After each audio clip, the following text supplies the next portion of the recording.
afternoon, everyone. I'm Jacqueline Jones Doyle with the Tarrant County AgriLife Extension Office, and welcome to our first program of our Ag Management Series this year. We are starting off with our local professional resources. With us today, we have Mr. Scott Williamson from the Texas Southwestern and Cattle Raisers. He is our special ranger. With them, Mr. John Tyson with the Farm Services Agency and Mr. Michael Brooks from the NRCS office. Just for a few logistical aspects of things, we do ask that you keep your microphones muted. It just helps with background noise, as well as keeping your video in a off position. It helps with bandwidth on things. We will be starting off with Mr. Williamson today.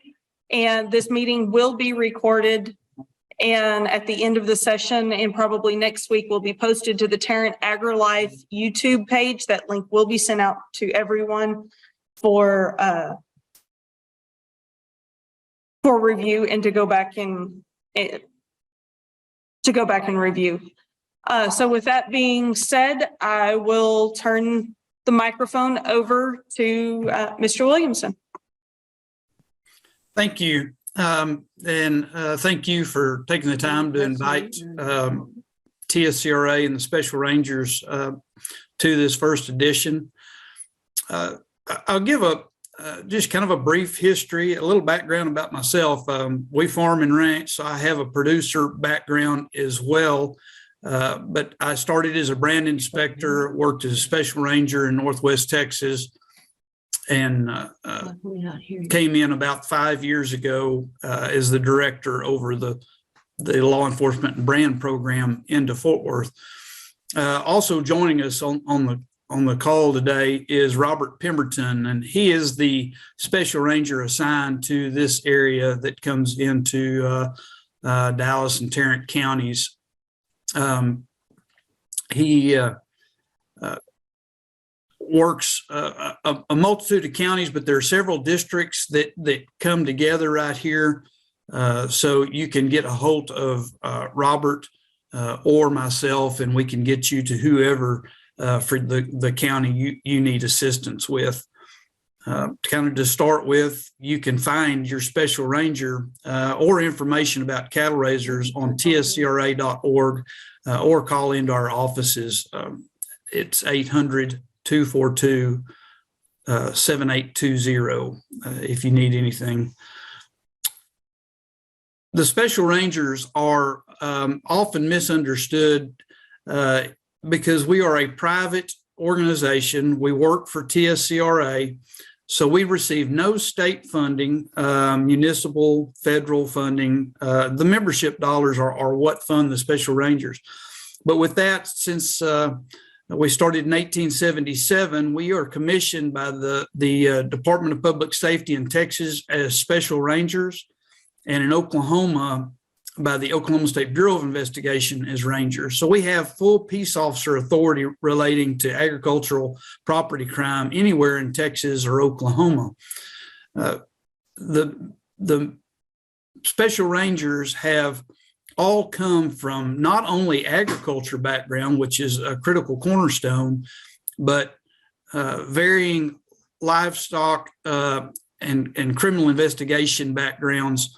So we have people from sheriff's departments, police departments that came out of criminal investigative divisions that have 5 or more years of experience, with most of them having 15 or 20 years criminal investigative experience. We have Texas Rangers, people from the U.S. Marshals, Parks and Wildlife, and many other agencies. Our ability to network and to bring these talents from all of these different backgrounds and to know our districts well and to be able to interact quickly with each other is what brings us to strength. One of the first things I want to bring up is we're not trying to take away from your local agencies, your sheriff's departments or police departments, and tell you that we are greater than them or they're not important or they don't do service for the ag industry. They're overwhelmed with their local needs with from theft, but a lot of violent crime type investigations. So we work with them, we assist them, although we have the authority to work alone and take these investigations from you calling us all the way through to the district attorney and the courts without having to work with another agency. But we often work with and partner with many of these agencies. The duties of special rangers, while they are primarily criminal investigation of agricultural crimes, and that's what we were founded for in 1877 in Graham, Texas. So we are rooted in Texas. But we work any kind of agricultural crime, not only livestock, but horses, tractors, trailers, and equipment, fraud. We have lots of cases where animals are bought or sold or represented on social media and digital platforms, false identities. These become a growing investigation for us. Up there and see what it tells you. Ag crime is one that is often misunderstood. People will say, well, do they still steal cattle today? That still happens. Well, yes, but it also includes so many other types of crimes that deal with agriculture. Just for instance, some of the frauds that we've worked on trucking. What did cattle weigh? How did you weigh them? What was the shrink? Did you put the shrink in? Was that included? You think about it, well, you say, well, 2%, that's not a big number. Well, if you sent 1,000 head of cattle and 20 trucks, then suddenly that's a big number. Did you send cattle to somebody and ask them to give them Draxxin in their processing? Well, that's sometimes as much as $20 a head. So if you send 1,000 head to them and they actually didn't, not only will you have a health issue, you may have a $20,000 crime as well. One of the things that is hard to understand today is the difference between criminal and civil. And it's one of the things I'd want to caution you on as you go forward and do business. If you're buying or selling on a digital platform. So for instance, in a situation of a horse, we've worked some crimes where somebody was trying to sell a horse. They thought it was worth $10,000 and somebody comes in this person, and remember, con men are not somebody that by nature make you nervous. They are somebody that's very good at comforting you and telling you what you want to hear. So they may say, well, I'm headed to California. I can get $15,000 for this horse. If you'll give me the rights to sell him, then we're going to partner on that. And you're going to get $12,500 instead of the 10 you're asking. And I'm going to make a little money for doing this. But the problem is many times in a situation like that, for an example, courts may say, well, you gave them permission to take the horse, permission to sell it, and part ownership in it. Therefore, you can just sue them for them. So there's no criminal actions we can take. So be very, very cautious when you get into a situation, whether you're buying or selling any kind of livestock or hay or pieces of equipment, that you actually know what you're buying. You take the time to background that and find out what it is. Somebody that you can trust that can go look and make sure if you can't make that trip, and then take possession before you make full payment on that. Because those things where you send money and the hay never is delivered, or the cattle are never delivered, or they're delivered and they're not what you expected, many times those can get tied up in civil problems that can leave you without the money or the product. Talking just a little bit about security of your property and your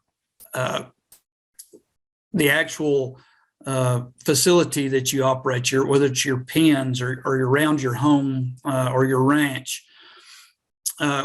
I spent my life in Seymour and in West Texas, Northwest Texas, and I hate locks. It's the most frustrating thing in the world. We left our house unlocked. We left our pickup unlocked with rifles in them. And so I grew up with that mentality that you could trust everybody around you. But thieves have learned of the way we do business, and that makes us a target. So I urge you to lock things, but lock gates, lock them in a specific way so that even if somebody gets a combination lock or goes in, you can tell. Watch for tracks. If you see where it looks like somebody's gone into one of your properties, if you have that suspicion, stop and call somebody. Look for tracks. Because if you drive in and drive around and try to investigate yourself, that can contaminate or destroy evidence we might have. Keeping a good inventory of what your animals are, making sure they're branded, of your property, the serial numbers, vehicle identification numbers, pictures of that property are really important. And then taking a little bit of time as you get out to the operation. Some of these are larger and your equipment's kind of scattered out. And what we find, particularly in a lot of non-resident producers, is when something is missing, and the first question we ask or early in the investigation is, when is the last time you saw this piece of property? So we have a starting time for our investigation. It's very common that people just have no recollection of that. Obviously, it's not something they would have written down every time, but they may not have used that, let's just say a grain drill. They might not have used it since September of last year. So we don't have any definite timeline. That makes it very difficult for us. So if you can get in the habit of just kind of looking around and getting used to where your things are, and when you see something that's not right, take the time to go look. Often I've been guilty of this on a regular basis. I'm sure I left it in a location and I look and it's not there, and I just assume I left it somewhere else. But I commonly do. Oh yeah, I forgot I parked it over at the Duff instead of the Carnes. So having that location and knowing that property so that as soon as you notice something's wrong or missing, that you can report that.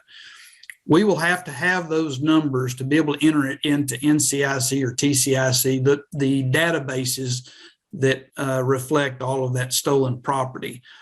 Just simply a chainsaw or a plow won't be enough that they'll allow us to enter that into it.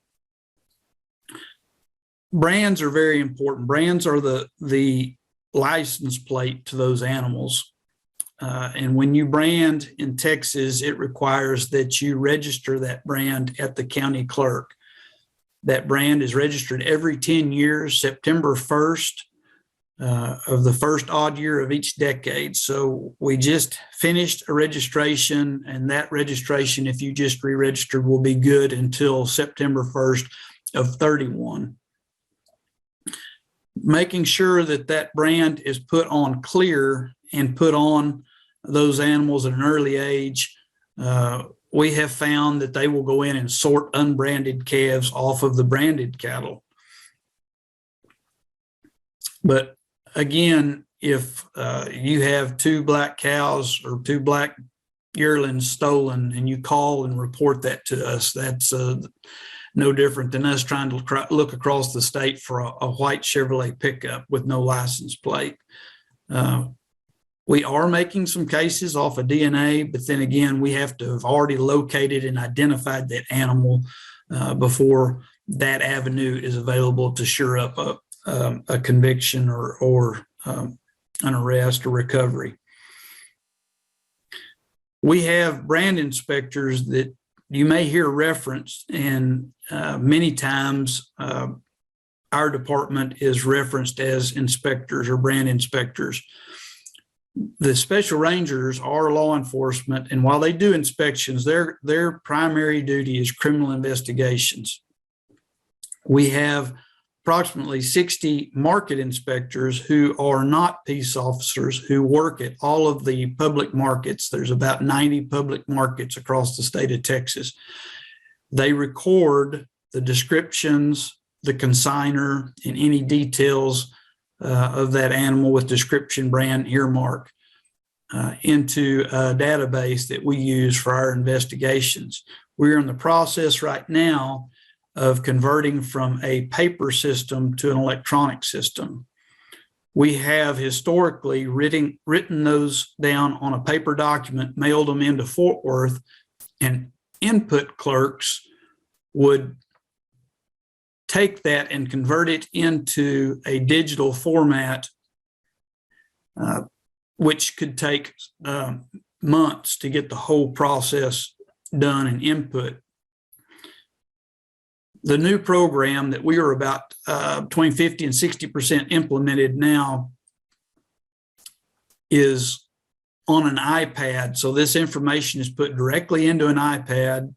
The way it is input in, it is automatically coded so that we can go back and search for a W or an R or something on that animal, or a name or an address. But at the end of the day, when that information is input, it is synchronized into an online cloud storage, so that within a day, and should be within a couple of hours of when that is synchronized, that all of our special rangers will have the ability to go back and search and look for those animals.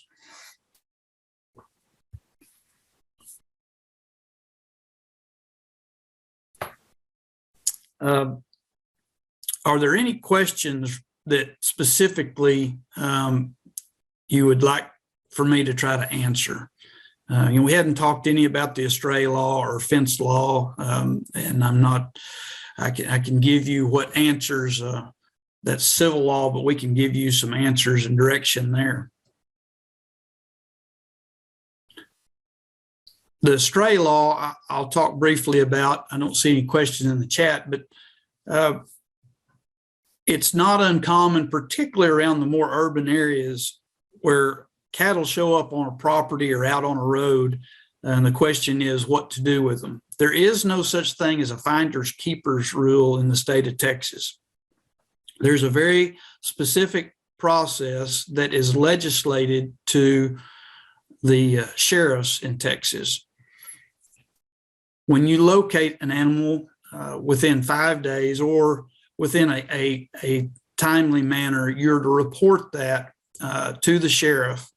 And that is fine to go ahead and report it to your special ranger, but that is the specific obligation by legislation to the sheriff's department. That animal is to be advertised twice in a publication over a 2-week period. Then it is sold at a public market. Those funds, then expenses are paid out of that. That money, if no owner has been located, goes into an escrow with the county, is held for a year in case somebody is identified as an owner. They will have to fill out an affidavit of ownership and prove up that identity, and they would get the remainder of the funds. At the end of that year, if no owner has been located, then those funds go into the jury fund for that county.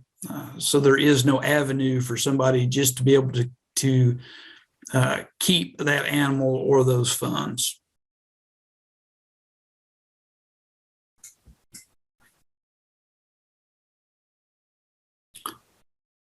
There's a good resource put out by Tiffany Lashsmith. AgriLife has had a big part in that with the fence laws of Texas. It can be found on our tscra.org, but I think you could also find it just by Googling it. They've got it in a paper form, and it's also in an online PDF document that tells the standards of what fence laws are in the state of Texas. But as a general rule, you're responsible for your own fences, just in a very synopsized fashion. Open range and closed range do come into a consideration in a open range situation, which is misunderstood. Many people in the state of Texas tend to believe that counties, all or most counties are open range, and most counties have a stock law. Those stock laws are very hard to find.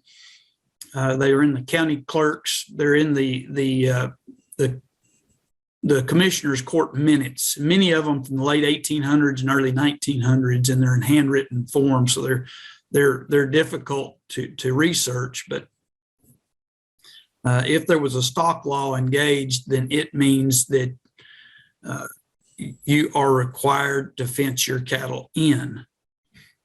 So if you have cattle getting out, you have an obligation to have a fence in condition to hold those cattle in. Hey, Scott, there is a question in the chat box of, will that go for sheep and goats as well? Absolutely. But there needs further disclaimer on that, because that law is pretty antiquated, and it's been in the same law in for many, many years. So the way those laws, that estray election happened is the commission, and it's still this way, that the commissioner's court is petitioned to hold an election. That election could be by precinct and by species. So your county could actually have one precinct that had a stock law for horses and one for cattle and one for sheep. Or it could be for all inclusive for the whole county and all species. So there was no mandate on that being consistent in any way those elections were held. We've actually seen in some of those back out around Benjamin in Northwest Texas, they were so old that there were no precincts and the county lines had changed. And it simply said from the southern border of the Pease River to the, to somebody's tree or to some other riverbank or to a town city limit. So the bottom line is that they can be very confusing, but yes, they can apply to every species.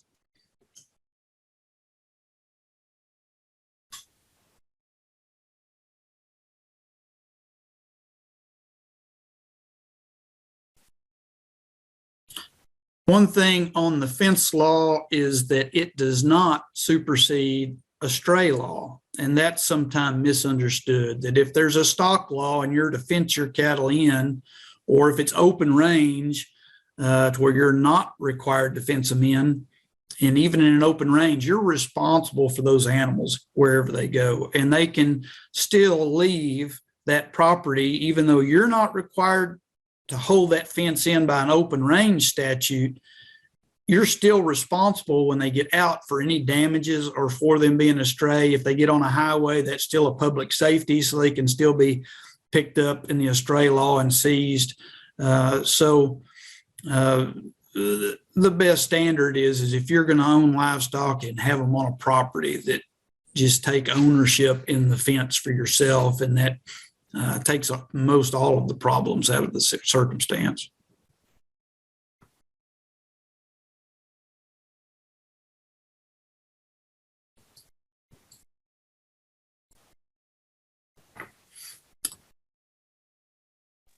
If there aren't any other questions, you are welcome to contact your local special ranger or to contact me, and I can either answer your question or direct you to the special ranger.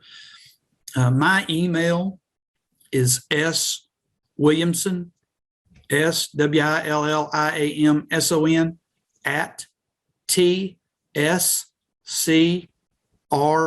@tscra.org.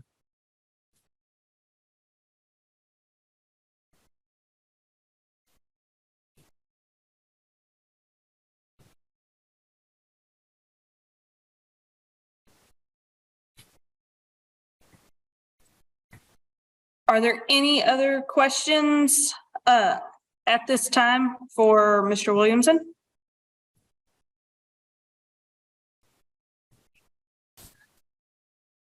If not, then we will move on to Mr. John Tyson. Scott, thank you very much for being here today. Great information. I will be sure to pass along your contact information to everyone that is on this meeting, and y'all in the email following probably next week with a link to the YouTube page. So again, Absolutely. Scott, Thank I you. appreciate it. All righty. So up next, we will have Mr. John Tyson, who is with the Farm Service Agency. He covers the Johnson County as well as the Tarrant County areas. And John, I have made you a co-host. That way you could share a PowerPoint, and you are also on mute. All right. Can everybody hear me? Is everything fine with the volume? Yes. Okay. All right. I'm going to start sharing my screen. Hopefully this is going to work. We'll see. We use Teams a lot within our agency, so Zoom is kind of foreign to me, so we'll see. Let me see here.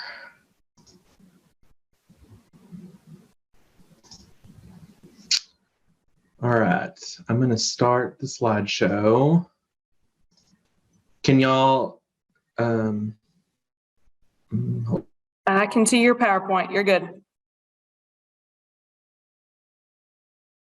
hold on.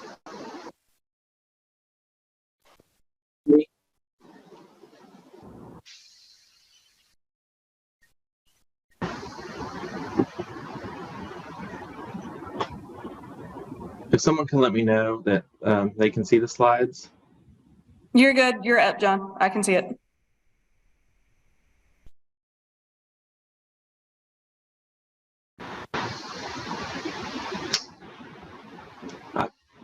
Can you hear me? Yeah, I can see it. I can see it, John. I'm just going to go through. If y'all can't, bear with me. I'm sorry. We're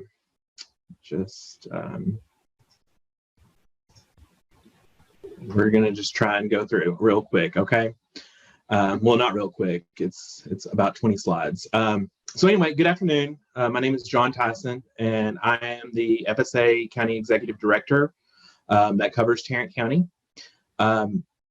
Today, I will be discussing FSA programs that are available to producers that may be able to provide assistance for your operations.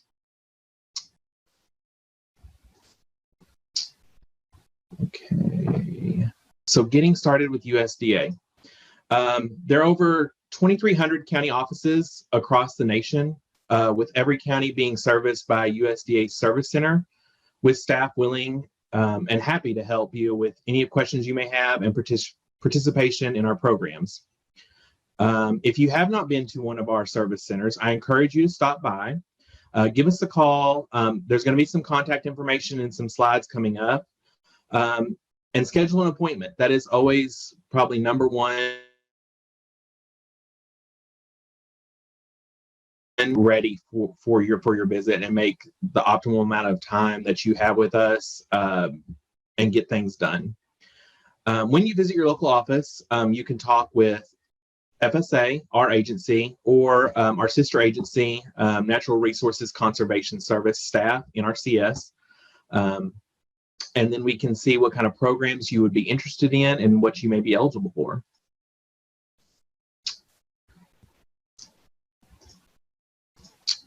So here are some things to know prior to your first visit and what you should prepare to provide. Proof of identity. This can include a driver's license, social security number card, or an IRS employer identification number, an EIN, if you want to set up an entity with us. Some people choose to participate under an LLC, a corporation, things like that. We will need an IRS form that has that EIN number. A copy of recorded deed, survey plat, rental or lease agreements of the land that you're wanting to participate on. You do not have to own property to participate in our programs. You can lease it. It is not required to be a landowner or anything like that. For entities, we will need the articles of incorporation that you should have. If there's a trust or an estate involved, we will need those documents. or a partnership agreement if you have a JP set up. Having these items ready will make the appointment go a lot faster. A lot of times people want to participate and we have to send them back because we need some of this documentation so that we can set things up and get signatures then on them. So just kind of being ahead of the game will help. Okay, next slide. Once those items are reviewed, FSA can register your farm or ranch in our database. Your local staff will create a map outlining the farm or ranch boundaries with acreage figures and provide you with a farm number. Having a farm number will allow you to access key programs through FSA and NRCS, vote in the FSA County Committee elections, and receive routine program notifications. Let me get over here to the next slide. Okay. So in FSA, we have basically two offerings, working capital, which is our farm loan side, and disaster assistance, which is our program side. FSA has a variety of loan programs to meet different types of needs, whether it be for an improvement project, expanding an enterprise, getting started, purchasing a farm. Farm programs are more for disaster type situations that covers all types of producers and can help farmers and ranchers recover during natural disasters or when there are serious economic disruptions, such as a pandemic. We had a lot of programs in 2020, 2021 that were pandemic related. Farm programs, we also have programs to offset the costs of organic certification fees and low interest loans for commodity storage, anything from fluid milk to produce. If you are interested in like a farm storage facility loan type thing, have a conversation with us. We can tell you what you're eligible for. The next step with FSA is acreage reporting. It's a crucial part of a lot of our programs because a lot of our programs are hinged on the types of crops that are being grown under you. Each year we collect data relating to crops through crop acreage reports. If you want to participate in many of our programs, crop insurance, safety net programs, conservation, disaster assistance, you have to file a timely acreage report to remain eligible for program benefits. Filing an accurate and timely acreage report for all crops and land uses, including failed acreage and prevented planted acreage, may prevent the loss of benefits. You can file the acreage report by filling out the FSA 578 form. And once again, your local service center staff can help by providing you with maps and deadlines to simplify the reporting process. All right, so some more programs that we offer.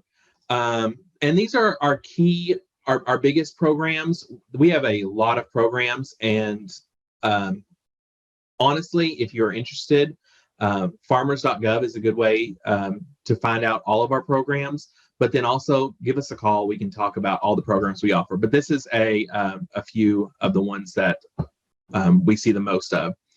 Most of them are disaster programs, which help farmers and ranchers, communities, and businesses that have been hit hard by natural disaster events. More information on these programs, like the non-insured crop disaster assistance program, the emergency assistance for livestock, honeybees, and farm-raised fish program, and the livestock forage disaster program. We have an FSA disaster assistance discovery tool, which can be found online. And each of these programs does have a deadline to apply for assistance, which may vary based on when the loss occurs. Once again, contact us, and then we will be able to help you out and get you the assistance that you're eligible for. So here is that organic certification cost share program that I was talking about. We have started doing this. This is to offset some of the costs of certifying organic with the state and getting that certification. It's a form, we fill it out, and then it can get you some assistance for that, offsetting that organic certification. All right, so that was a bit about programs. I'm going to check the chat real quick. I don't see any questions, so I'm just going to go back into the PowerPoint real quick. Just bear with me. Sorry, I'm dealing with these multiple screens. Okay.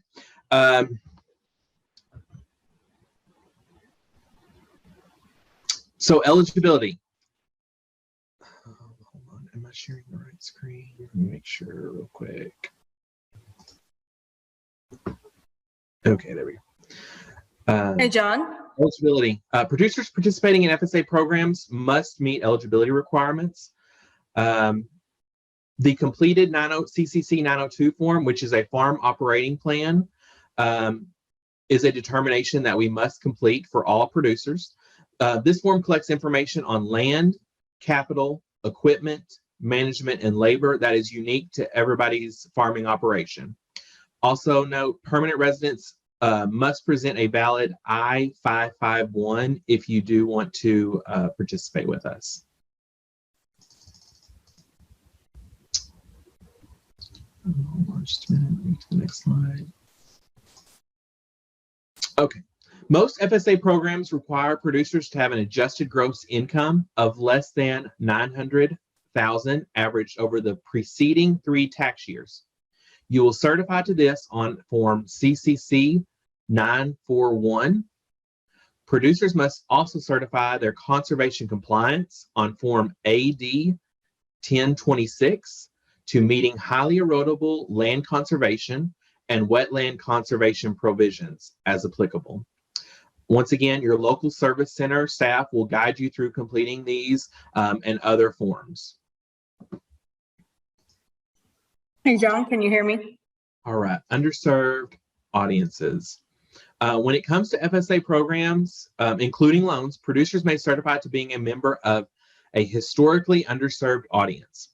These designations define rules for participating in programs as well as priority or pools of funding for other USDA programs. Some FSA programs have special provisions to assist eligible producers, such as reduced service fees for NAP, that's the Non-Insured Crop Disaster Assistance Program, or higher payment factors for ELAP, the Emergency Livestock Assistance Program.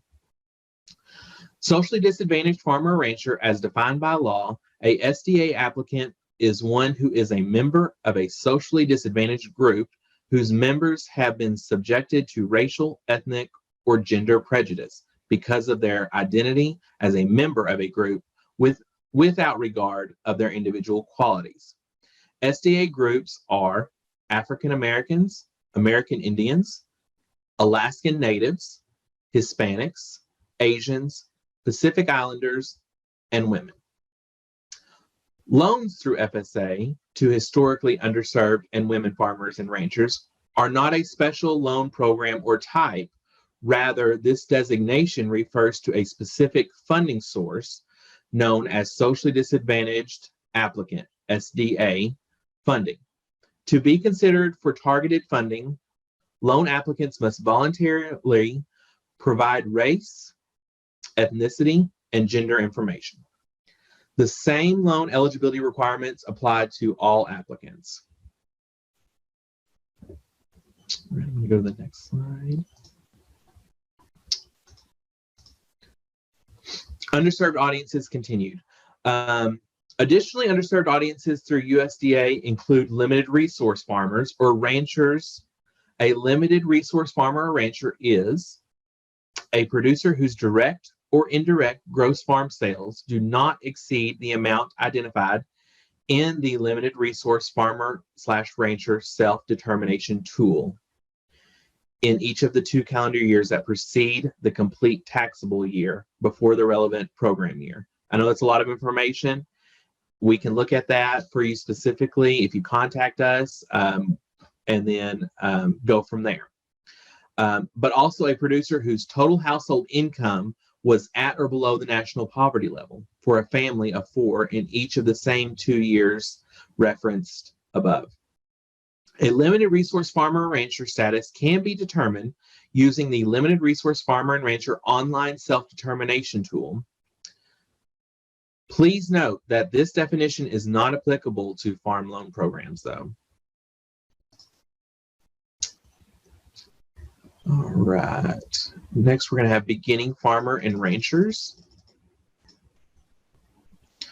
A beginning farmer or rancher is an individual or entity who has not operated farm or ranch for more than 10 years, materially and substantially participates in the operation, meets the loan eligibility requirements of the program to which he/she is applying, for a farm ownership loan does not own a farm greater than 30% of the average size farm in the county.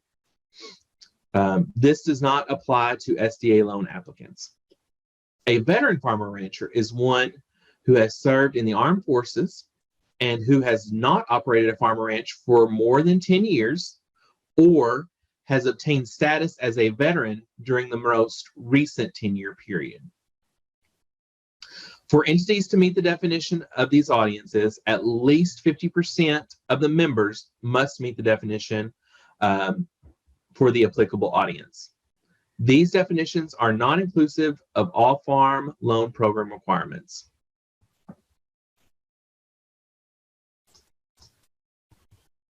All right, we're going to go into more farm loan programs. FSA farm loans are considered progression lending. Unlike loans from a commercial lender, FSA loans are intended to be temporary in nature. Our goal is to help producers graduate to commercial credit, and our farm loan staff is available to help borrowers through training and credit counseling. The FSA team will help borrowers identify their goals to ensure financial success.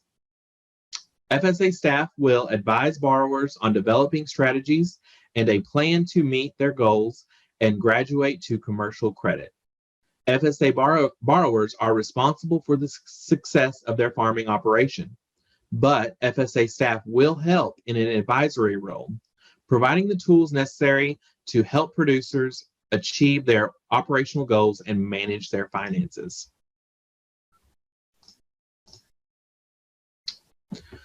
So some more information about loans here. So direct and guaranteed applicants must not be delinquent on federal debt, have managerial ability for the type of loan requested, not have caused the agency a loss by receiving debt forgiveness with some exceptions. In addition, they must not have been convicted of planting, cultivating, growing, producing, harvesting, or storing a controlled substance within the last 5 years.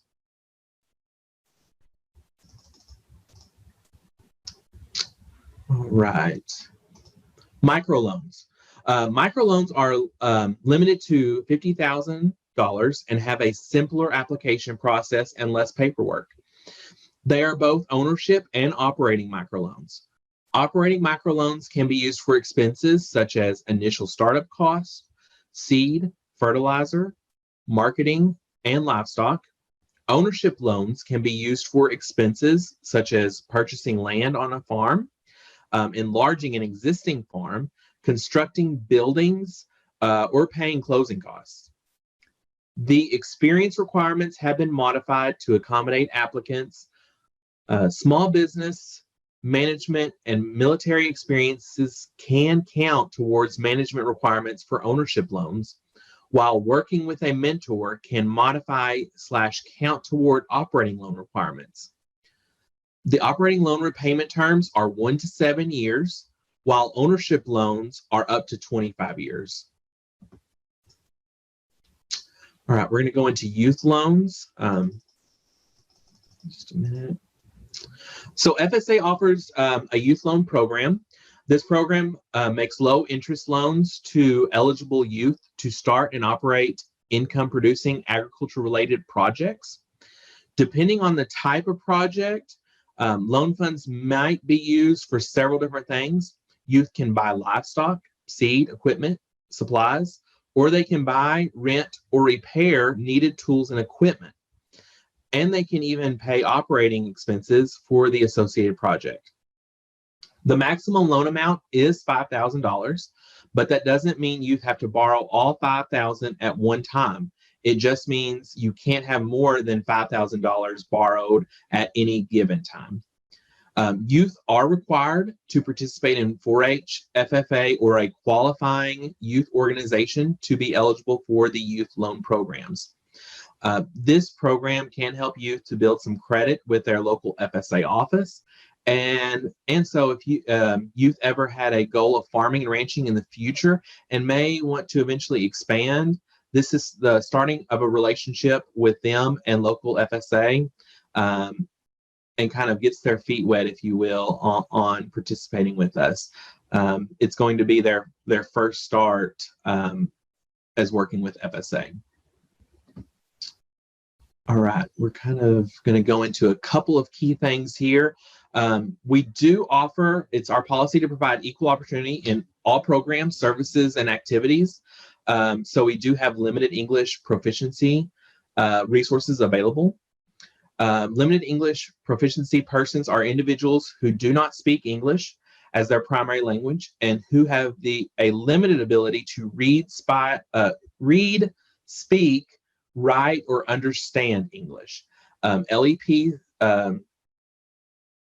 authorities prohibit exclusion from participation in, denial of benefits of, and discrimination under federally assisted and or conducted programs on the ground of race, color, or national origin.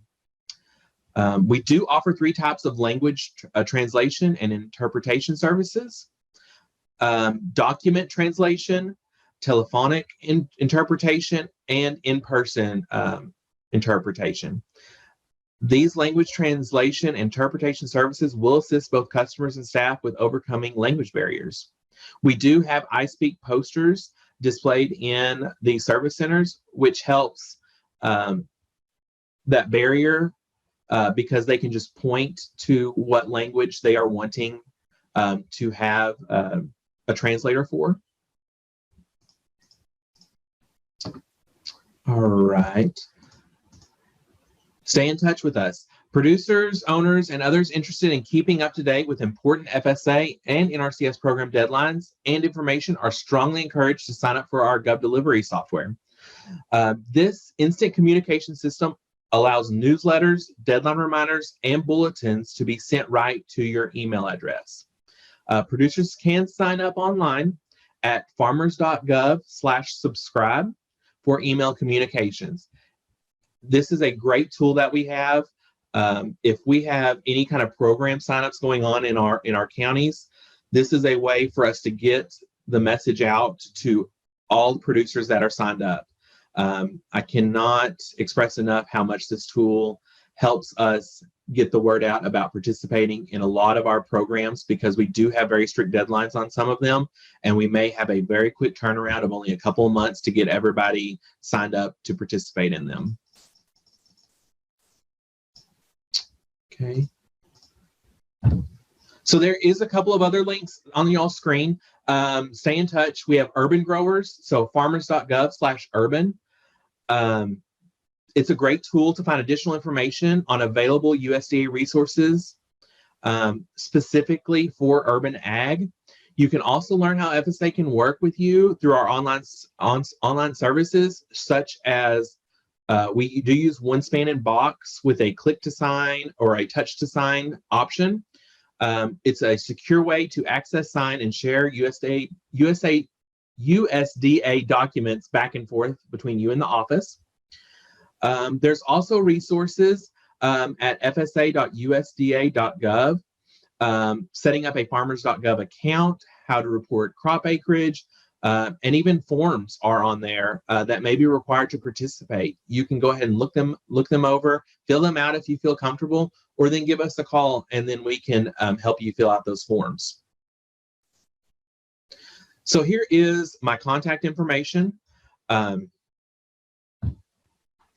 We've covered a bit of information on what FSA covers and kind of the building blocks on getting started with us. For Tarrant County producers that do have questions on these programs, you can contact our office. We are based out of Cleburne, and it's 817-645-5411, extension 2. Or my email is listed. You can email me directly, all lowercase, John, John, Tyson, Tyson, @usda.gov. Producers that may be on the call and not be in Tarrant County, you can find a service center for your county at the link in there displayed on the screen, farmers.gov/service-locator. If you have land in other counties, this is a great tool as well. We do offer nationwide customer service so that if you have land in other counties, we can help sign you up for that land as well. One plug I did want to put in, they are opening up a Dallas County Urban Agriculture FSA office. They're still in the process of moving in, but it is going to be a lot to do specifically with urban agriculture.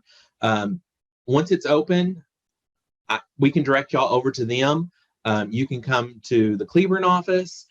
You can give us a call. You can give me an email. We would be more than happy to sit down, have a conversation with you, and help you get started. I'm going to see in the Hey, John, chat can you hear me now? real John? quick. Are vegetable or fruit crops eligible under any disaster programs? Yes. So vegetables and fruits is a crop, so we have to do acreage reporting on it. However, if you have a NAP policy with us on the fruits and vegetables, it's a production-based type program. You build up your production, and then if you have a disaster year where your production is lost, things like that, we can look at a payment to help offset some of those production loss costs.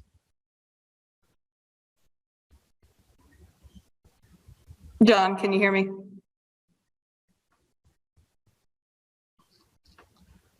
People are trying to talk to me, it says. My speaker is on.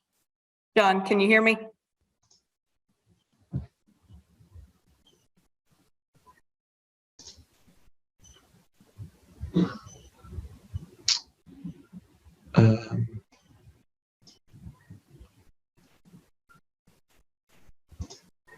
Is there any other questions?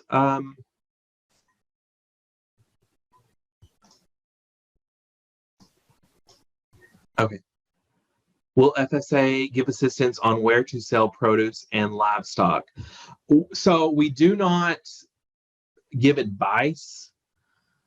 As far as that goes, it's up to the producer where they want to sell their livestock or their produce or their commodity.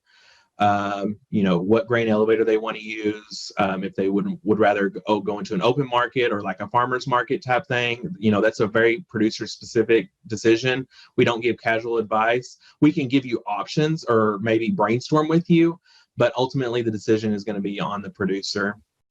Help in what time of farm equipment to buy for produce you want to grow. Yes. So if you were going to do a farm loan, let's say, for example, to be a vegetable or a fruit farmer, our farm loan team can give you pointers on what kind of equipment you're going to be needing and that kind of thing, so that you can look at what type of loan size you're going to be needing to get started.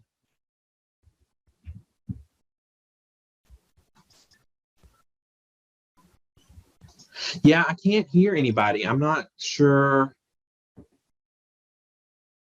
what the deal is. I know my speakers. Yeah, my speakers are turned all the way up. I'm not sure what's going on. We did just get a new setup here in the office, so there could be some technical difficulties. IT, you know. Yes, technology. It's the blessing and the curse of technology.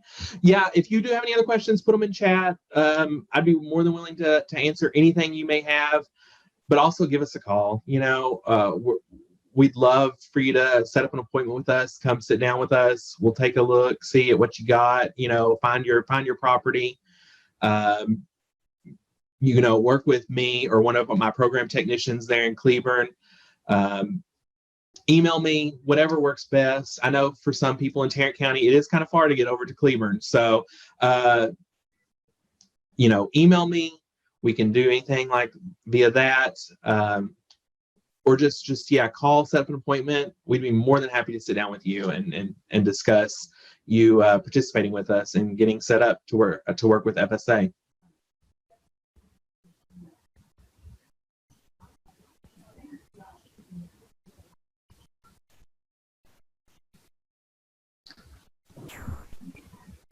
Yeah, and sorry I didn't hear anybody's questions, comments. Contact info, yes. I'm going to put it in the chat as well, but it is 817-645-5411, and then we are extension 2. And then my email is all lowercase, John, John, Tyson, Tyson at USDA.gov. And there in the chat. Yes, please reach out to us via phone or email. We would love to help you any kind of way that we can.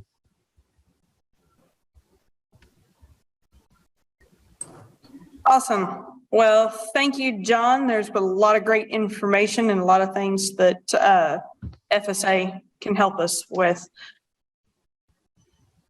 With that being said, if there are any other questions for John, go ahead and place those in the chat box. I will make sure that it gets to him since he can't hear us.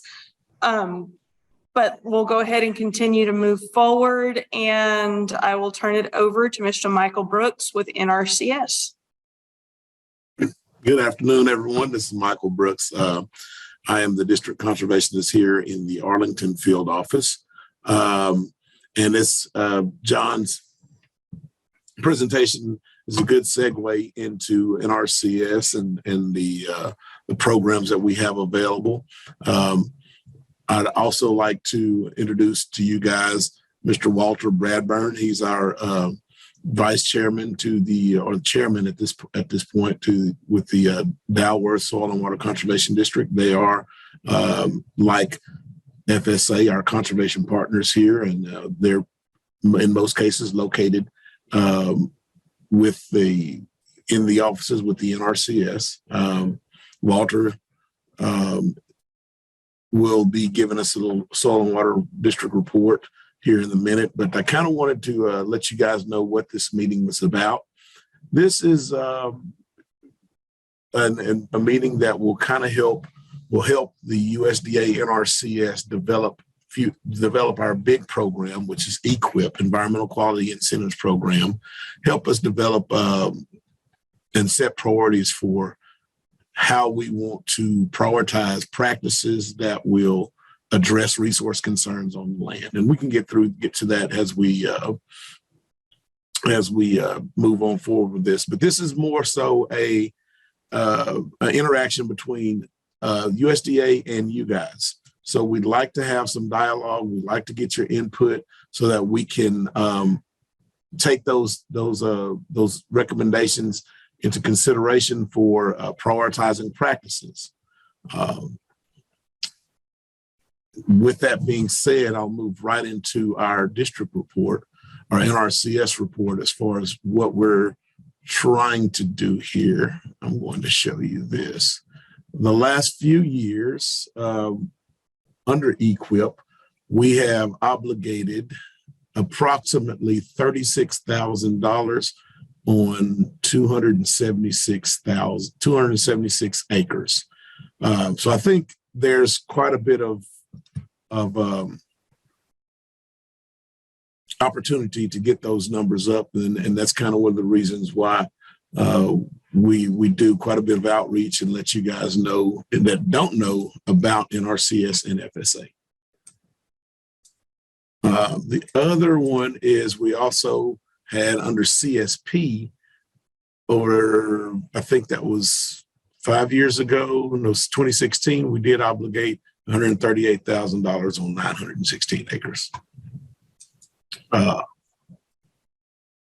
With that, I'll hand that back over to Soil and Water District. So Walter, if you'd like to introduce yourself and kind of let them know who you are and give them the quick Tarrant County, the Dalworth spiel. Unmute your mic.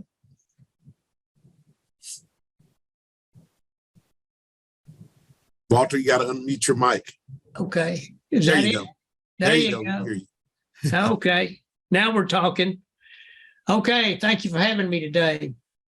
Just as a matter of information to everyone, and you can see it on the screen, I guess, is the number of farms in Tarrant County. Now, this is just strictly Tarrant County, is 1,173 farms.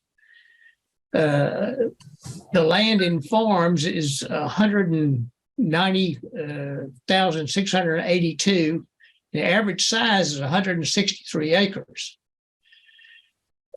What's interesting is the land in the farms is that the cropland is 23% and pastures is 67%, and the woodlands are 4% and other is just 6%. Now, the average number of farms, well, let me put it this way, the size of the farms, 1 to 9 acres makes up the majority of these farms. That's 45%. And then the 10 to 49 acres is 436. That's 37%. Totally, that's 82% of the agricultural land in Tarrant County. The rest, as you can see, is made up in 50 acres and above. That's just not a whole lot. That's only another 18%. So that's kind of where we are on our acreage and everything that we have in Tarrant County.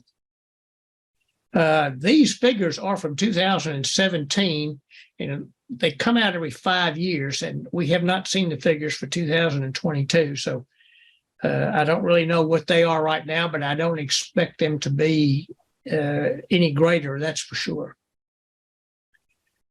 Just to give you some idea of what the Dalworth Soil and Water Conservation District does, we're a political subdivision of the state of Texas that encompasses all of Dallas and Tarrant counties and portions of Johnson and Ellis County. The district is responsible for coordinating natural resource conservation activities such as preventing soil erosion, protecting water quality, and enhancing water conservation through technical and financial assistance to district landowners and agricultural producers. The district is also responsible for the operation and maintenance of flood control dams located on private properties. All of the district's efforts are supported voluntary conservation efforts within the jurisdiction. Now, the district is governed by a board of 5 directors. In order to be a director, you must be a landowner in the district and be actively involved in some sort of agricultural operation or animal husbandry.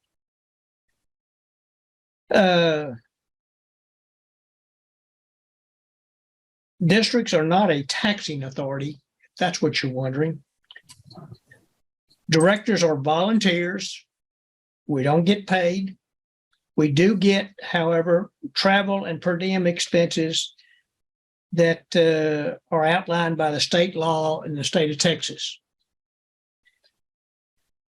We also receive a lot of technical assistance and administrative support from employees of the Texas State Soil and Water Conservation Board and the NRCS. at any time we need it and at each of our board meetings. And our next board meeting is April 19th at 10 a.m. And we meet at the NRCS office at 320 Westway Place, Suite 511. If anyone's interested in attending or interested in becoming a board member, please feel free to call up there or to attend this meeting. We would love to see you.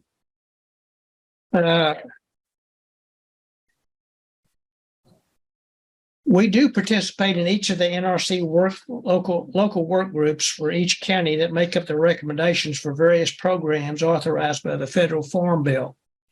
We're trying to help get these things started so that things can be done that would help other people in agriculture production.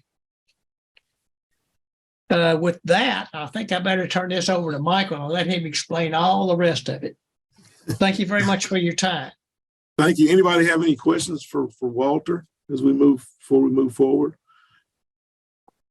And I can't see the chat because I'm sharing my screen. So just let us know. There are no questions at this time. Okay. So that kind of goes into our programs. And one of the, like I said, this is called the local work group meeting that we're mandated through the Farm Bill to do. The reason why we have these local work group meetings is to get feedback from local stakeholders like yourselves as far as how we want to prioritize practices through our EQIP program. And then the Environmental Quality Incentives Program provides financial and technical assistance to agricultural producers in order to address natural resources concerns, deliver environmental benefits such as improved water and air quality, conservation, ground and surface water, reduce soil erosion and sedimentation, or improved or create wildlife habitat. John just went over a very good portion of what's needed to become eligible. So again, if you have any questions about eligibility, you can contact myself or John. Once you're eligible for FSA programs, most of everything that John talked about earlier will be applicable to becoming eligible for this program. How EQIP works is we address resource concerns our resource concerns are soil, water, air, plants, animals, and humans. So if we are having a soil resource concern out there, like soil erosion, for example, how do we address an eroding gully or something where your topsoil is being washed away from your land? We address that through conservation practices that may address it, whether it would be like a grassed waterway or planting grass, range planting, different things like that. Or if a producer is interested and has a problem with wildlife habitat, we will help to improve or create the wildlife habitat on their property. We also help landowners with conservation crop rotations, different things of that matter. We will help with water development, plant health resources through high tunnels, different things like that. So all of these are conservation practices that will help the landowner address a resource problem on their land. So we're basically, this program helps with fixing problems on existing land, land management or land operations. Now we have, over the last year or so, have started with a new program that's called the EQIP, and it's a branch under the EQIP, but it's called the Conservation Incentives Contracts. This one actually is a 5-year contract that will help with more so like the management practices. So say you have a high tunnel that you want to add to your land, and then you have some management practices such as cover crop, conservation crop rotation, residue management, mulching, those type of things. We can do those practices over a 5-year period. So that's kind of the difference between the EQIP program and the EQIP CIC. EQIP fixes a problem right then and there. Equip CIC will fix the problem and help you manage it. So that's kind of the layman's term or breakdowns. So how do we get to that? We need you guys. So let's have a general discussion. So the general discussion, and we'll be I'll be the meeting moderator here. And Michael Higgins, our local urban conservationist here for Zone 5, has graciously volunteered to be the meeting secretary. So again, I'm going to explain the natural resources and how NRCS planning process affects the natural resources. So again, that's kind of what we were talking about earlier. If you're having some sort of resource problem, such as overgrazing, or you have plant resources that are being degraded by some environmental factors or management factors, then we can come in as professionals. Your conservationists come out and visit with you, help to develop your conservation plan based on your goals and objectives on your land. That would be through the 9-step planning process. Now, do realize that this plan is your plan. As a producer, it's your plan. We are there to simply guide as an educator and facilitator as we're walking out there with you to identify the resource problems and concerns, and then come up with some solutions to practices. So with that being said, we have a slew of conservation practices that you can find in our field office technical guide. We want to get from you guys, based on what Walter talked about today, and the reason why we gave you that information is just to kind of see, like, we have a lot of small farms, and then we do have cropland at 23%, pasture land at 67%. So those are sort of the trends that's going on in our land, in our area in Tarrant County. So we want you guys to give us those kind of recommendations that will, let me see if I can move this. There we go. That will help. There we go. All right. So the topics are: participants will identify these local resource problems. So I guess this is the time to just have a conversation with everyone. What are you guys seeing as far as your resource problems? Are you seeing a lot of erosion? Are you seeing plants that are degraded? Are you looking, you're seeing fences that are down and poor grazing management? This is a time to talk, speak up. And we're going to, Jacqueline is going to put that in the, dang it. Hope I didn't just close that. There we go. We're going to have these questions. You know, what county or conservation district that you're representing? Have you identified any conservation production issues on your land? What are some of the conservation production issues you see around this county? And if you had to identify an area type of land in the county with the most issues, or could benefit most of from assistance, what would that be?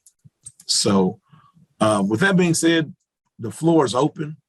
I'd like to hear from each and every last one of you. Like I said, we do have a secretary that's taking notes, and that way that will go into our designated conservationists to develop the 2024 program. So we're setting priorities now. So this is where we don't want you guys to be shy. Let's go ahead and discuss it. Let's talk about each one of these questions.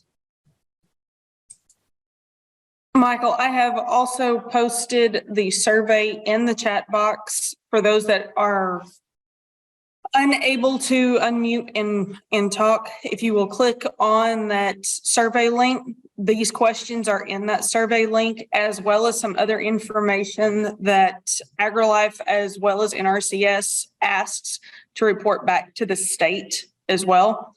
So that's also another option as well.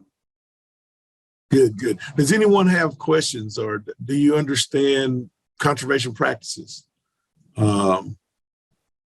you understand kind of what we're talking about as far as resource problems, that we go and pull conservation practices to address the resource problem. For example, if we see some overgrazing going on, a cross fence is a practice that we will help offer. We will offer to help landowners or operators. That cross fence will help facilitate grazing to where we can hopefully over a period of time rebuild that plant health and the animal forage resources back up. Or if we're seeing bare ground, that's a soil resource concern.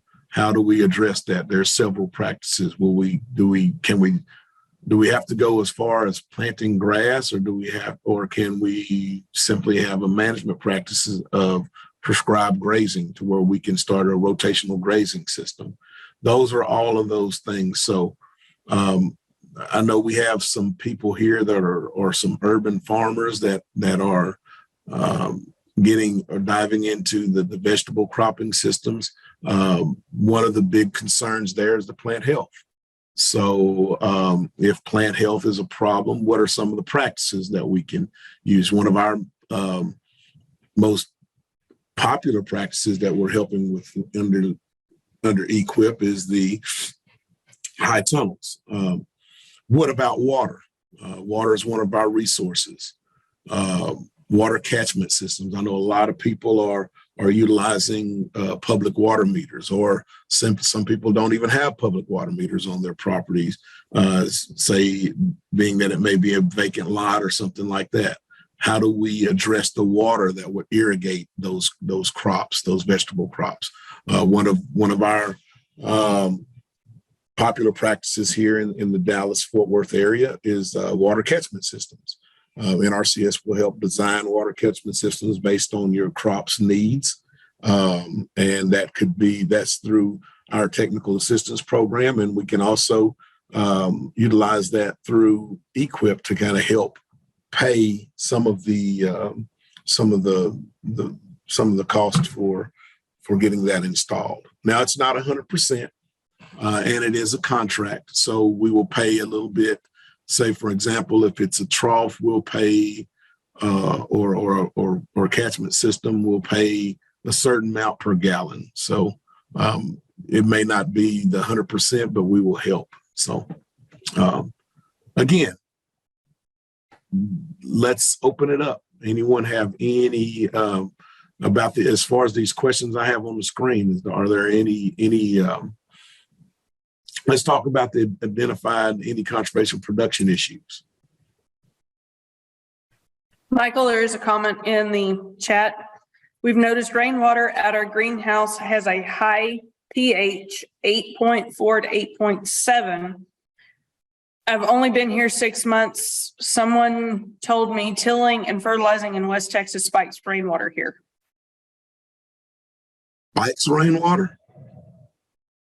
Spikes. Okay. I'm not sure about, any management practices on your land that would increase rainwater. I think that's just more so climate zones. The further east you get, you're going to get a little bit more rainfall. I'm not sure what part of the state of Texas that you came from. Texas ranges anywhere from 4 inches of rain in the El Paso area, 4 to 6 inches to 60 inches. We're there about in the 30 to 35 inch precipitation zone. So that's kind of what to be expected here in this area. Tillage practices or anything like that, or any of those type of things don't really affect the precipitation that we normally get. Now, I will say this, we get precipitation and rain whenever in the different times of the year. Last year, for example, we got 37 inches of rain, but most of it came in the spring, in the fall, in the early spring. And you would have thought that we were in a drought, but we did actually hit our precipitation goal last year. So to answer your question, I would say that, rainfall is more so going to be affected by your precipitation zone. I hope that answered your question.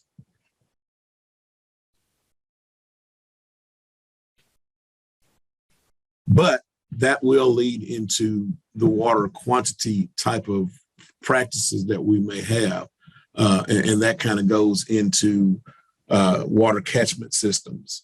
So if there are some issues with, having enough water for your crops, that may be a practice that we can prioritize for the 2024 program. And that way those applicants will get funded first versus, say, someone that's trying to plant grass. That's the reason why we're trying to get this information from you guys. Any other comments or any questions? This is a time for you guys to provide us input. What's the most, if you're riding around Tarrant County, Jacqueline, what do you see as the most, what's the land use that you see the most? I mean, we just had it broke down here, but what are you seeing, with your eyes? A lot of urbanization. A lot of urbanization. And that kind of goes right back to this 1 to 9 acres.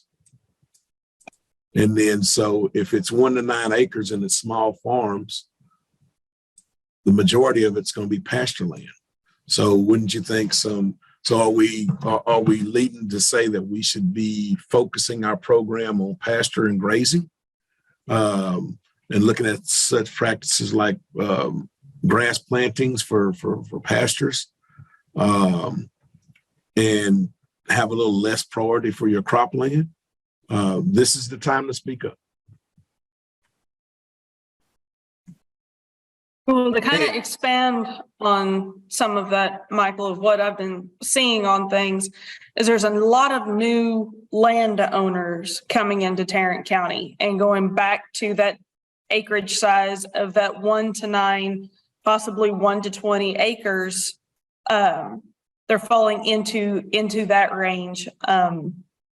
And what I'm in by new landowners wanting to do some type of production, whether that's a homesteading type deal, whether that's, I've always wanted to own land. Unfortunately, I have gotten the question more times than not of, I've just bought 10 to 20 acres. I want to put 50 head of cows on it. How can I do it? Well, stocking rates, that is not going to happen.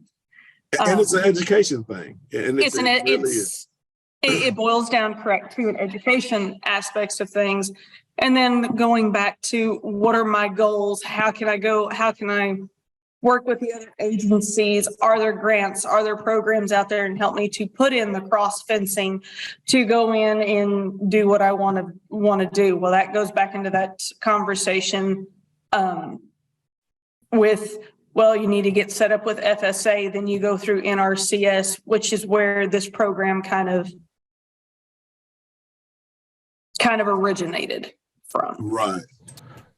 And I got a question for John. John, are you still there? Oh gosh, he can't. Well, John, if you don't mind, I mean, I guess one of the biggest questions that we have is, what are you seeing? And if you can provide us feedback to this would be great. I know you get a lot of people coming into your office there in Cleburne that are Tarrant County producers. What are, what's the majority of the land that you're seeing being reported? Is it more grazing or is it more cropping issues? And if it is, what are they seeking? What kind of funding are they looking for? So that's what I would like to see. I guess the big thing is if there's not a whole lot of questions or comments at this time, and you may just be shy or don't want to ask any questions right now, like Michael, Jacqueline said. Okay. There is one. How do you account for greenhouses and hydroponic farms? Using acreage for us doesn't quite fit. Well, we do the greenhouses.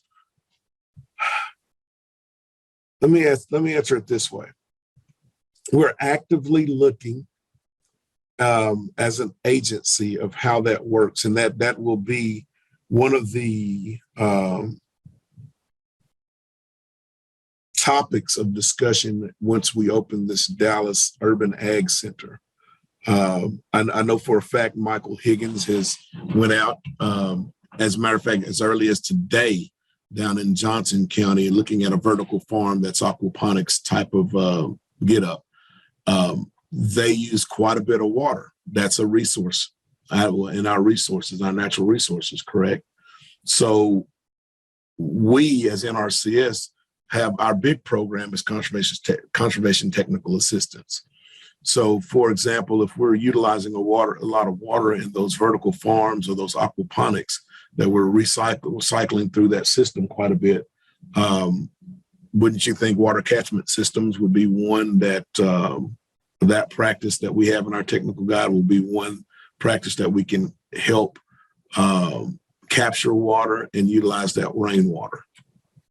So that's how that works. And we'd write it up in a conservation plan. We provide the design. It is an engineering practice. We do have engineers on our staff.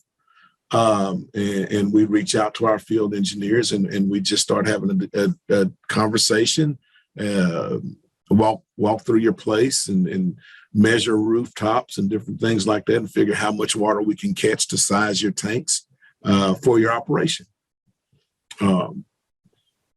So I hope that answers your question. We are those other management practices. We are dealing primarily with those cropping systems that are in the natural soil profile. But like I said, as this Urban Ag Center opens and NRCS is open to looking at some of the newer technology. We were at an organic training yesterday, and we had a guy in from Oregon Tilth. He mentioned it was mentioned there that this organic in small farms is something that is relatively new. So we are actively seeking and doing different things as far as to address the hydroponics, aquaponics. Greenhouses, not so much, but the high tunnels are definitely one that we can address. That's in our, if you want to say, toolbox. And we offer pretty good cost sharing assistance for that. Again, it's not 100%, but it will help the producer get that practice installed on the ground. I hope that answered the question. I think so, but she has, another comment has been made. NRCS focuses on natural resources. So for greenhouses and aquaponics, excess water and saving and capturing water is a resource concern. We are not focused on certain acreage, but conserving all resources. Eden Garden Technology is in Cleburne, a 1 acre greenhouse, 328,000 plants. Let me know if you want to arrange a tour. The founder of Veterans Produce is consulting there now. VP just has a small greenhouse in Keller, 28 by 80 feet with over 1,200 plants.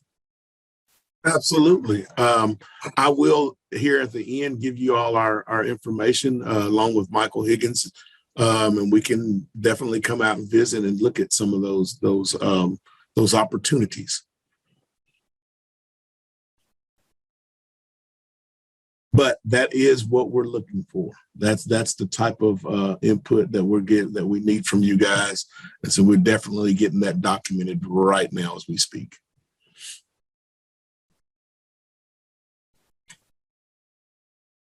And this is great input from the terms of an AgriLife standpoint as well, especially being in a urban county and looking in terms of the urban agriculture and what more can we do with limited space. So I mean, between the gardening, the homesteading aspects of things, I go back to the example that I used earlier as far as 20 acres and 50 cows. It doesn't work. But that doesn't mean that we can't use some type of livestock or grazing system or grazing animals in order to maintain and conserve the land. It's just going to be what is going to be best for your area and your goals on things. So this is where my job as an extension agent works hand in hand with what Michael does at NRCS. And absolutely, like you said, we're not trying to say that you absolutely cannot graze any animals on your 20 acres of land. We're saying graze it according to a stocking rate, because integrating animals in any kind of system is a good soil health practice. So we'd like to incorporate that in your overall conservation plan. So we see quite a bit of diversified operations on 5 to 10 acres. What we have identified as a small farm or urban farm acreage is anything 10 acres or less. I see quite a bit of small acreage pieces of properties like that may have goats, as well as cropping systems with vegetables and different things like that, or sheep. So that's what I call those small farm diversified farms that we can look at multiple practices, maybe doing some cross fencing, as well as high tunnels for the vegetable. So there's quite a bit of different things that we can do. I just encourage you guys to contact your local field office, whether you're in Tarrant County, Dallas County, or Johnson County or Jones County. Contact your local field office to have a NRCS conservationist come out and visit with you and just start discussing what your goals are. And then we start identifying resource problems and some opportunities to address those problems.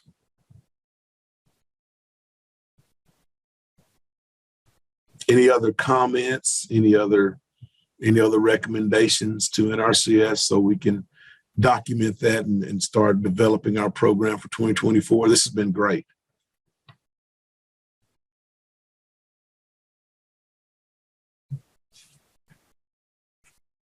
Anything in the chat, Jacqueline? Not at this time. Okay. Well, process moving forward. So this is what we'll do. We're capturing the conversation that we had here today, whether being in the chat or in our notes, and we will then compile that information and come up with a strategy to say, okay, we had quite a bit of concerns on this type of land use. We talked about this. We talked about water catchment systems. We talked about high tunnels. We talked about cross fencing. How do we develop this program to prioritize practices? Not saying all practices will be on the table, but how do we prioritize those practices to where we can get funding opportunities to fund more contracts? Those contracts will be based on those recommendations. We may prioritize water catchment systems as number 1, high tunnels as number 2, fences as number 3, right? And so each one of those applicants that come in for assistance will get a little bit higher rankings points and start funding accordingly. So that's the process moving forward. EQIP, as well as most of all of our programs, is a ongoing application period. We don't have any. There's no. If you wanted to go into an NRCS office right now and sign up, fill out a 1200 to apply for EQIP for some of these practices, you can. We do have funding periods, so we may your application may sit there for a while until we start having those funding periods.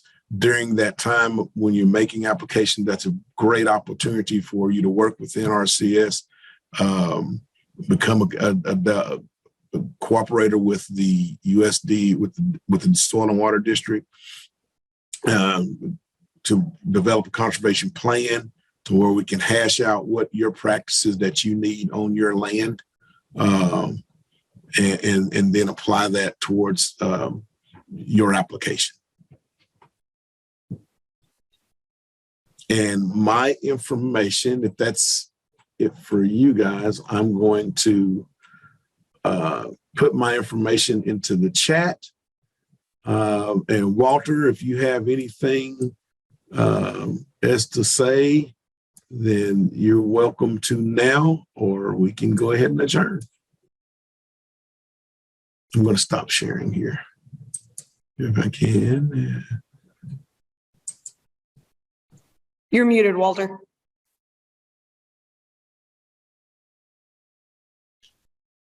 Okay, I'm back. How do you stop sharing this thing? I'm trying to figure it out here. Oh, there it is. Anyway, my only comment about what you and Jackie described is, and I see it myself when I'm out, is just people don't understand how to manage their land. They're new to it and they don't really know what they need, and they don't know what they don't know. And that goes back to some of the things that Jackie described. And obviously, if they know what they need to do, it's going to help with all of the conservation efforts that we're trying to get started and keep going out here.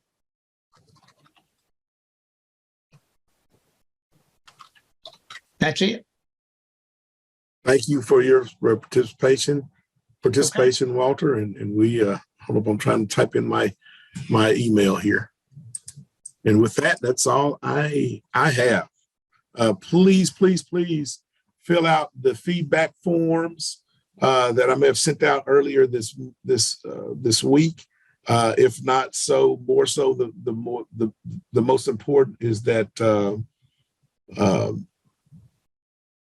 those questionnaires that Jackie is putting in, that will be our documentation to go along with the notes. And I have posted that survey in the chat several times, and I will be sure that I will send that back out to everyone with the link to this recording as well. But being that Michael Brooks, as well as myself, being part of state and federal associations, part of our job is to be able to take the information from y'all to report back either to the state or to the federal aspects of things. So with your help in terms of filling out these surveys, it helps us to do our job better, to bring more information and beneficial programs to you as our clientele. So we would ask that you fill that out for us, because that helps us with our jobs moving forward on that. Also today, I have a Arctic 20-ounce tumbler that I am going to be giving away to a lucky person. And I will go ahead and run that spinning wheel for everyone that is still on the call. And Maggie, if you would give in the chat box, or you can email me privately your mailing address, I will make sure that I get this in the mail to you this next week. And if you don't see it within a week, please email me to make sure that it's gotten off. So we're wrapping up stock show season, so there's a bunch of stuff that is still being wrapped up. So give me a little time on that. But Maggie, if you would give me your mailing address, and I'll make sure that you get this this tumbler. But at this time, if there are no other questions for any of the presenters, we will go ahead and conclude our meeting. Again, thank you for joining us today. And I also want to give a little bit of a heads up that everybody that registered for this program today will be getting an email from me in the next week or so. Session 2 of this series will be taking place in April. And that program will be aquatic vegetation and water quality management for ponds. For those of you that do have your private applicator's license, this will have 2 hours of CEUs to this program. This will be a cost recovery program of $20 in order to participate in that, and that is to cover the cost for the CEUs. But be looking for that moving forward, and I hope everybody has a wonderful afternoon and happy St. Patrick's Day. Thank you all.